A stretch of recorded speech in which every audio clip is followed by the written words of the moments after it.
Halo Brody, balik lagi bareng aku Zai pada konten alur cerita film, dimana pada video kali ini aku bakal ngerangkum sequel terakhir dari film Taken, yaitu Taken 3 yang rilis pada tahun 2014. Masih akan dibintangi oleh Liam Neeson sebagai tokoh utama bernama Bryan Mills. Film ini bakal menceritakan ketika Bryan tiba-tiba dituduh sebagai pembunuh mantan istrinya, yaitu Lenny. Well, karena film ketiga ini masih sangat berkaitan dengan dua film sebelumnya, aku sangat menyarankan bagi kalian yang belum nonton agar nonton terlebih dahulu, dan jika emang nggak sempet nonton film utuhnya, silahkan tonton rangkuman dari aku yang linknya ada di deskripsi video ini. So, bagaimanakah keseruan filmnya? Mari kita langsung menuju alur ceritanya.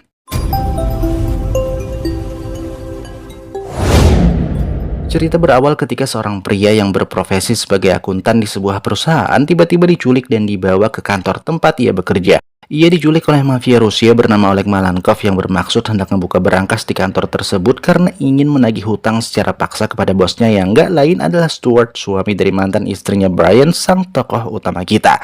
Cuman ketika dibuka berangkas ternyata sudah kosong melompong, di mana Malenkov yang kesal bukan main langsung menembak mati si akuntan tepat di dalam berangkas agar bisa sekaligus menjadi peringatan terhadap Stuart.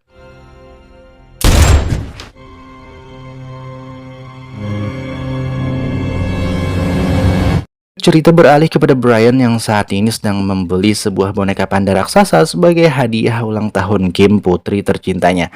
Sementara pada waktu bersamaan, Kim tampak kaget luar biasa begitu melihat tespek yang menunjukkan jika dirinya tengah hamil. Hamil di luar nikah akibat kelamaan kumpul kebo bareng pacarnya, yaitu Jimmy. Lanjut nggak berapa lama, Bryan tiba-tiba datang bertamu ngebawa panda besarnya, di mana Kim tampak kurang seneng karena sang ayah masih saja memperlakukannya kayak bocil. Terlebih Bryan ternyata memberikan kado tersebut sebelum hari ulang tahunnya. Bryan balik dari rumah kumpul kebo Kim dan Jimmy sambil senyum karena putri kesayangannya yang dulu imut lucu tapi tak terlalu tinggi, kulit putih, gigi kelinci, sekarang sudah mulai tumbuh dewasa. Kemudian di perjalanan ia tiba-tiba mendapatkan telepon dari Lenny, mantan istrinya, yang bilang jika malam ini hendak mampir ke apartemen. Kedatangan Lenny ternyata ingin curhat kepada Bryan terkait rumah tangganya dan Stuart yang semakin hari semakin memburuk. Bahkan Lenny juga bilang jika ia sudah mulai nggak tahan dengan ketoksikan Stuart dan hendak mengajukan gugatan cerai. Bryan awalnya menanggapi layaknya seorang teman, hingga di satu momen Bryan yang emang pada dasarnya masih menyimpan rasa kepada Lenny secara nggak sengaja menyambut bibir sang mantan ketika ia mendekatkannya.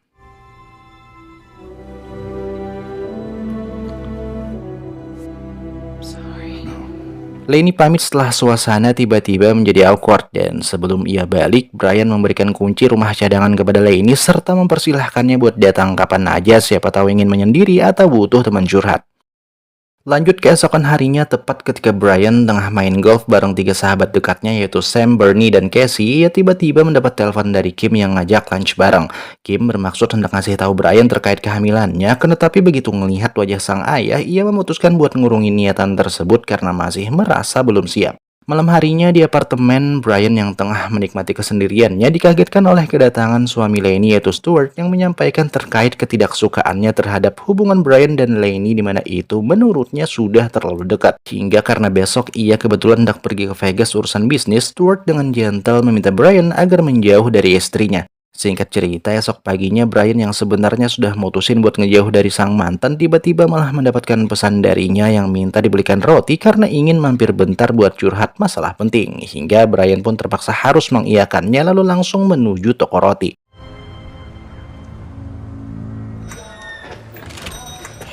Be careful, they're really hot. Thanks. Sesampainya balik ke apartemen, Bryan mendapati jika mobilnya Lenny sudah keparkir di depan, pertanda ia sudah di dalam. Akan tetapi begitu masuk, betapa kagetnya Bryan ketika melihat tubuh sang mantan yang masih sangat dicintainya sudah terbujur kaku nggak bernyawa tepat di atas tempat tidurnya. Lenny. Come on. Don't move! Step away Gak from berapa lama polisi kemudian datang dan otomatis menuduh Bryan sebagai pelaku karena ia adalah satu-satunya orang di TKP. Cuman Bryan yang menyadari jika sekarang ia tengah dijebak memutuskan buat melumpuhkan dua polisi di depannya lalu kabur lewat jendela. Bryan lari melewati rumah-rumah warga ngejauh dari apartemen agar sisa-sisa polisi yang hendak menangkapnya melakukan pengejaran. Kemudian setelah mereka semua sudah kepancing dan bubar buat merencanakan pengepungan, Bryan yang sudah hafal medan segera putar balik ke apartemen lalu langsung masuk garasi menyelinap ke bawah kolong mobil tempat di mana ia mempersiapkan jalur kabur tak terduga, hingga ngebuat para polisi kebingungan setengah mati karena Bryan menghilang secara tiba-tiba. Damn it, he's gone.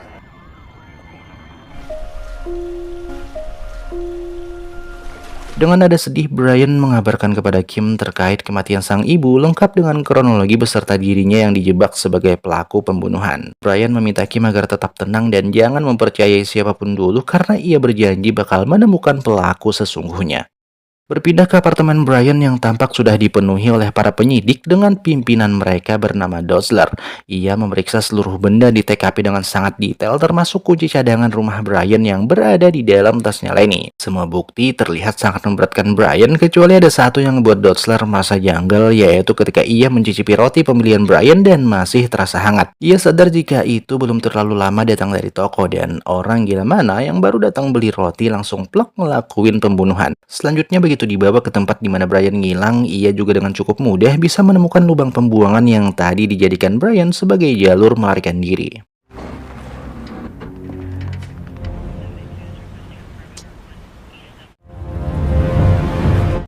Kembali kepada Brian yang saat ini tengah berada di sebuah tempat persembunyian rahasia yang hanya diketahui olehnya Sam, Bernie, dan Casey buat ngambil sebuah senjata sebagai pegangan sebelum akan memulai investigasinya. Sementara itu di tempat lain, Stuart yang baru aja datang dari Vegas langsung disamperin oleh Dosler di rumah mewahnya buat minta beberapa keterangan terkait sang istri dan apa hubungannya dengan Brian.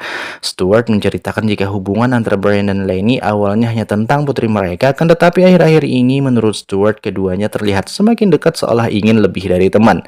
Di tengah obrolan, Kim kemudian muncul dan mengatakan ketidaksukaannya terhadap para anak buah Dosler yang menggeledah kamar tidur ibunya secara brutal di saat ia tengah berkabung. Kim meyakinkan Dosler jika Brian bukanlah pelakunya karena atas dasar apa yang diketahuinya Brian masih sangat mencintai Lenny secara diam-diam. Lanjut, Dosler lalu membawa Stuart ke rumah sakit untuk melihat jasad Lenny dan sambil terseduh Stuart menceritakan kepada Dosler tentang kelompok mafia Albania yang pernah dibantai Brian di mana ia berasumsi jika ini mungkin saja ada hubungannya. Menurutnya Brian bukanlah orang berbahaya, akan tetapi dunia tempat ia berkecimpung itulah yang sangat teramat berbahaya. See ya. We'll get you back home. Di kantor kepolisian, Dosler mengatakan kepada para anak buahnya tentang data diri Brian yang merupakan seorang angkatan darat sejak umur 21. Kemudian dipindahkan ke dalam satuan khusus di umur 23 di mana datanya stop sampai situ, nggak ada catatan apapun lagi termasuk data pemecatan atau pensiunnya, hingga Dosler pun berasumsi kalau Brian merupakan seorang agen rahasia. Dosler sebenarnya masih nggak yakin jika Brian adalah pelakunya. Cuman karena belum punya bukti lain, saat ini dialah target utama mereka di mana sebagai langkah awalnya Dosler lantas memerintahkan kepada dua bawahannya yaitu Smith dan Garcia buat mengecek data GPS di mobil Brian juga Lenny. Akan tetapi sebelum mereka berdua sampai ke lokasi parkir dua mobil tersebut, Brian ternyata diam-diam sudah duluan ada di sana untuk mengcopy data GPS di dalam mobilnya Lenny. Now at his house. Di markas setelah mengecek kemana saja Lenny pergi, Brian menemukan jika ia pernah berada di sebuah pom bensin yang jaraknya lumayan jauh dari rumah tepat pada jam 10 malam. Hingga karena merasa jika itu sangat janggal, Brian pun langsung cus ke lokasi lalu izin kepada petugas keamanan di sana buat meriksa keamanan CCTV menggunakan data diri palsu sebagai orang dari kepolisian.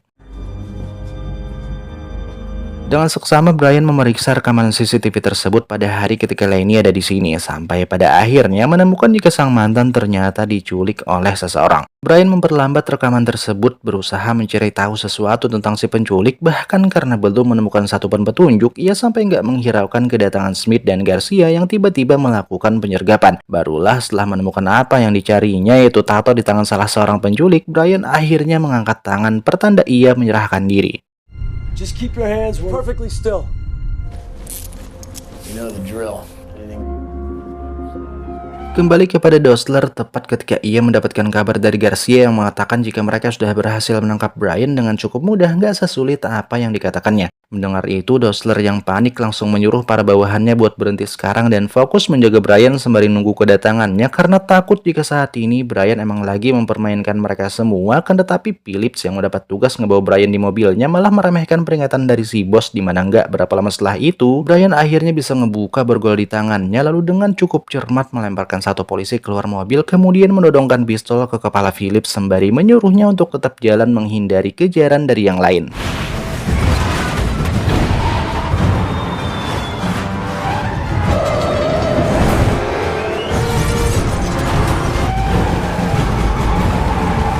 Brian menurunkan Philip di tengah jalan ketika ia berhasil sedikit ngejauh dari para pengejar akibat sebuah kecelakaan besar di jalanan. Ia rupanya emang sengaja menyerahkan diri kepada para polisi ini demi untuk mendownload data yang ada di mobil mereka. Cuman selama nunggu prosesnya selesai, Brian kembali harus berhadapan dengan para pengejar yang semakin banyak, termasuk Dosler dengan helikopternya.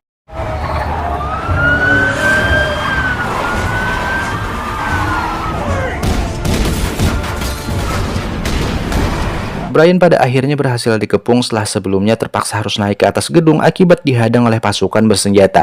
Cuman itu semua ternyata sudah masuk perhitungannya, dimana begitu data-datanya sudah berhasil ke-download semua, Brian tiba-tiba memacu mobilnya agar jatuh ke dalam jalur lift yang lagi kosong, lalu keluar dari mobil menyelinap di sela-sela gedung tepat beberapa detik sebelum terjadi ledakan hebat.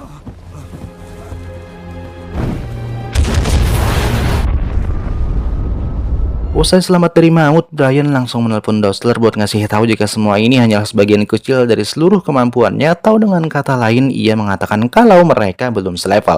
Brian minta waktu kepada Dosler selama 2 hari buat ngebuktiin ketidakbersalahannya, cuman karena ia bukanlah orang yang bisa memutuskan hal tersebut, Dosler mengatakan jika mereka akan terus melakukan pengejaran sampai nanti ditemukan bukti atau pelaku sesungguhnya. Good luck. Di kantor, Dosler tampak sedang memeriksa rekaman CCTV di pom bensin yang rupanya sengaja ditinggalkan oleh Brian, di mana setelah diteliti lebih seksama, Dosler akhirnya juga sadar kalau saat itu ada orang yang menculik Lenny. Dan buat mastiin siapa orang tersebut, ia lantas memerintahkan kepada salah satu teknisi buat melakukan analisa lanjutan terhadap rekaman tersebut. Kembali kepada Brian yang mendapati jika di tempat persembunyian rahasia sudah ada Sam yang menunggunya guna untuk mengucapkan bela sungkawa sekaligus nawarin bantuan terhadap Brian. Hingga Brian pun lantas menceritakan seluruh detail kejadian beserta apa yang sudah ia lakukan sejauh ini kepada Sam, lalu tanpa basa-basi Sam langsung meminta data ponselnya Lenny dan data di mobil polisi agar bisa secepatnya melakukan analisa di mana itu merupakan keahliannya. Terakhir Brian meminta Sam buat hadir ke pemakaman Lenny dengan ngebawa kamera kecil agar dia juga bisa mengikuti prosesinya dari sini. Selain itu, Sam juga diminta menyampaikan pesan kepada Kim supaya tetap dengan rutinitas hariannya agar Brian bisa lebih mudah mencari cara untuk menemuinya. Singkat cerita, keesokan harinya sesuai permintaan dari sang ayah, Kim yang terus mendapatkan pengawalan ketat dari Garcia mulai kembali berkuliah. Lalu sebelum sampai kampus, Kim mampir dulu ke Indo April buat ngebeli yogurt baris keempat dari kulkas, dimana itu adalah rutinitas harian yang tentu bisa ditebak dengan mudah oleh Brian. Dan benar saja di botol yogurt tersebut ternyata sudah terdapat pesan dari Brian yang menyuruh Kim agar meminumnya sekarang juga.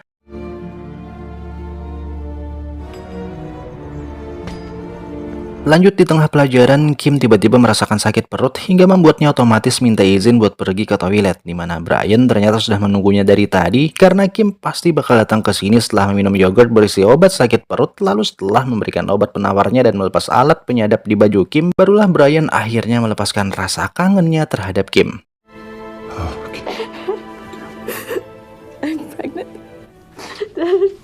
Berpindah kepada Dosler yang langsung gerak menyusuri tempat-tempat persinggahan Kim hari ini, termasuk Indo April setelah diberi kabar oleh Garcia. Di Indo April, Dosler mendapat info dari si pemilik jika apa yang dilakukan Kim tadi merupakan rutinitas hariannya. Kemudian dengan insting yang juga lumayan tajam, Dosler pun segera mengecek tong sampah tempat dimana tadi Kim ngebuang kaleng yogurt berisi pesan dari Brian. Hingga ketika menemukan adanya pesan tersebut, Dosler seketika memerintahkan Garcia buat masuk ke dalam kampus agar bisa mengawasi Kim lebih dekat sembari menunggu dirinya yang akan segera datang membawa bala bantuan. Sementara itu, Kim yang akhirnya bisa mencurahkan seluruh kehancurannya kepada sang ayah secara nggak sengaja juga nyeritain terkait kehamilannya. Hingga Brian yang paham jika saat ini Kim sedang dalam titik terendahnya langsung berusaha buat menenangkan sang putri dengan nggak marah serta mengatakan jika ia harus menyelesaikan masalah ini terlebih dahulu, barulah nanti akan sama-sama memikirkan jalan terbaiknya. Selanjutnya, setelah Kim sudah mulai tenang, Brian yang sadar jika para polisi kemungkinan sudah berada di gedung ini seketika pergi meninggalkan Kim hingga saat Garcia mulai melakukan penggeledahan, ia hanya menemukan jika Kim sudah sendirian.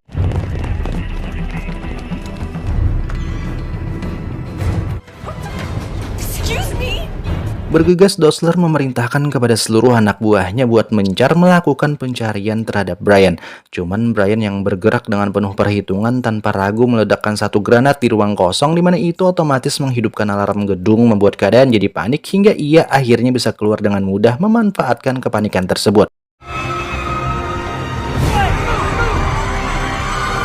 Lanjut, usai keluar dari gedung, Brian yang sebelumnya dapat info dari Kim tentang perubahan sikap dari Stuart kemudian memutuskan buat mulai menyelidikinya, lalu secara diam-diam mengikuti dari belakang ketika Stuart hendak pergi ke suatu tempat dengan pengawalan ketat. Akan tetapi sayang di tengah jalan Brian tiba-tiba dicegat oleh beberapa anak buah Malenkov yang di awal tadi melakukan penculikan terhadap akuntannya Stuart hingga membuat mobilnya Brian jatuh ke jurang dan meledak.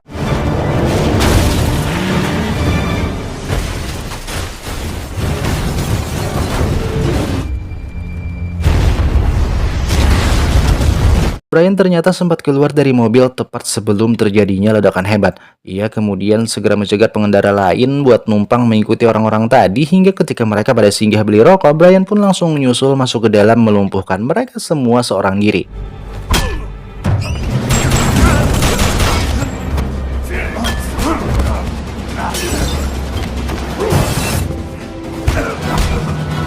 Brian mengancam orang terakhir yang masih hidup agar mau memberikan informasi. Akan tetapi karena ia lebih memilih buat bundir, Brian pun terpaksa harus melanjutkan pengejaran terhadap Stuart lalu dengan tanpa ragu menculik dan menyiksanya agar mau buka mulut kenapa orang-orang Rusia tadi hendak membunuhnya.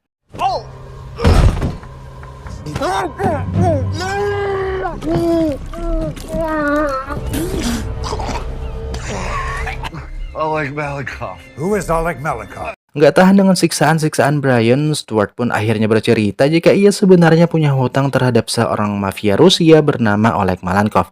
Malenkov mengancam bakal ngebunuh orang-orang terdekatnya jika ia nggak bayar hutang. Hingga karena sudah kehabisan akal, Stuart bilang ke Malenkov jika sampai terjadi sesuatu terhadap Lenny ataupun Kim, maka Brian nggak bakal tinggal diam. Nah, bukannya takut apalagi gentar, Malenkov yang merasa jika ia sudah diremehkan tanpa ragu langsung ngebunuh Lenny agar Stuart semakin ciut dan tertekan. Mendengar itu, Brian berasumsi jika cepat atau lambat Kim juga pasti akan jadi incaran Malenkov. Hingga ia pun segera menghubungi tiga sahabatnya yaitu Sam, Bernie, dan Casey agar mau membantunya menjemput Kim yang saat ini tengah dijaga ketat oleh orang-orang dari kepolisian.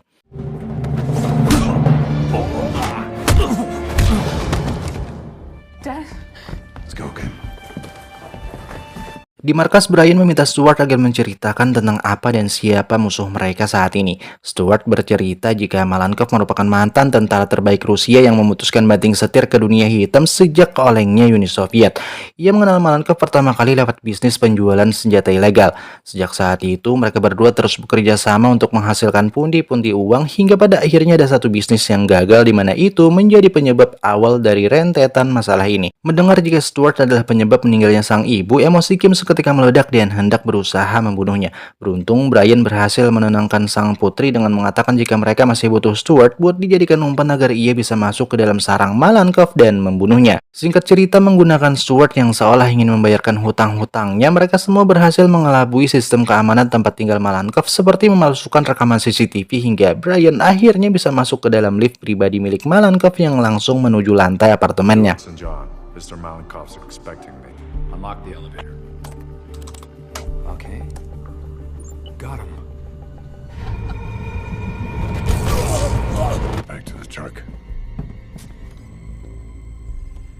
Sesampainya di atas, Brian seketika beraksi dengan melumpuhkan beberapa penjaga pertama yang standby di depan pintu lift, lalu lanjut menghadapi bodyguard khusus Malenkov yang menggunakan senjata lengkap.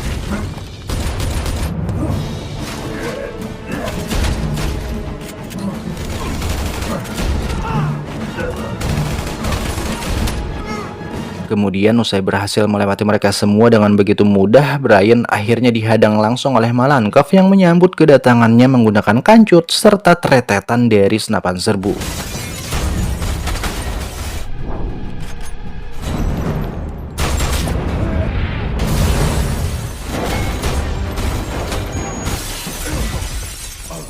Brian yang hanya menggunakan pistol mau nggak mau harus tunduk di kaki Malenkov dan diseret ke tengah ruangan layaknya seekor binatang. Cuman karena emang punya IQ di atas rata-rata, Brian pada akhirnya berhasil menemukan sedikit celah lalu tanpa basa-basi langsung menembak bagian vital dari Malenkov hingga ia tersungkur nggak berdaya.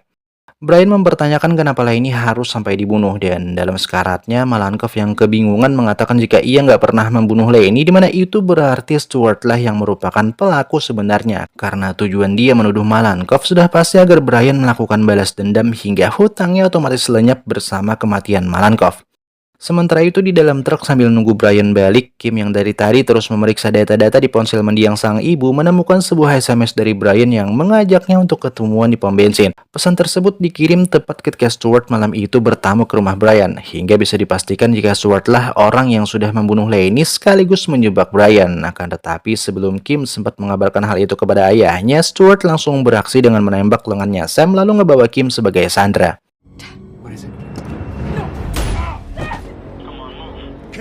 Get in the car. Let's go, come on.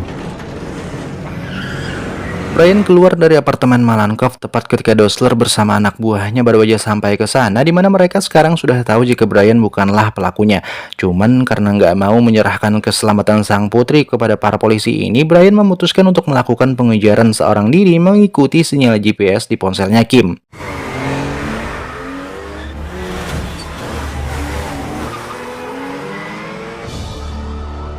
Stuart menghubungi asistennya agar menyiapkan pesawat pribadi karena ia rupanya berniat untuk melarikan diri ke luar negeri. Hingga ketika Brian mendapati jika Stuart melaju ke arah bandara, ia lantas menambah kecepatan dari mobilnya karena jika sampai telat dikit, Kim bakal hilang untuk selamanya. Monica Airport. Stuart sampai duluan ke bandara ngebawa Kim masuk pesawat agar mereka bisa segera melakukan take off. Cuman di saat pesawat masih dalam proses akselerasi, Brian akhirnya sampai ke lokasi lalu dengan sangat cepat memacu mobil untuk menabrak ban pesawat hingga membuatnya gagal untuk lepas landas.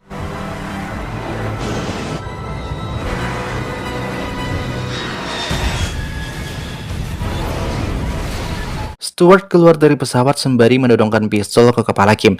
Cuman karena ia bukanlah orang yang pengalaman dalam hal tembak-menembak, Brian dengan cukup mudah bisa menemukan celah lalu segera menembak lengannya Stuart agar pistolnya lepas dan Kim bisa terbebas.